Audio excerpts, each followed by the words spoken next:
Hello friends, तर माझे 9 month सुरू झालेले आहे हे तुम्हाला माहितीच आहे. मागच्या व्हिडिओमध्ये मी सांगितलं होतं. तर बेबीसाठी थोडीफार तयारी करून ठेवायची असते किंवा हॉस्पिटल बॅग भरण्यासाठी आपल्याला ज्या गोष्टी लागतात त्याच मी काही मागून ठेवलेल्या आहे.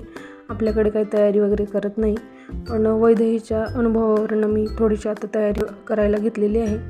तर मी मिशोवरनं हे ऑनलाईन शर्ट्स मागवलेले आहे न्यूबॉर्न बेबीसाठी. खूप छान सॉफ्ट आणि कलरही छान आलेले आहे. तुम्ही बघू शकता 4 पीस हे आलेले आहे. तर 170मध्ये ते 4 पीस आलेले आहेत. त्याच्यानंतर ड्राय शीट्स मागवले आले, म्हणजे गादीवरती आपल्याला बेबीला जर झोपवलं असेल किंवा मग खाली इरिटेशन व्हायला नको, स्किन खूप नाजूक असते, त्याच्यामुळे मग हे ड्राय शीट्स मागवले आहे. तर तुम्ही बघू शकता याची साईज एका 1 बेडवरती माहेल इतकी आहे. तर कलर दुसरा हवा होता मला, पण हा आला अवेलेबल होता, त्याच्यामुळे मग यालाच ऑर्डर केलं. व्हिडिओलाच लाईक आणि सबस्क्राईब करायला विसरू नका. धन्यवाद.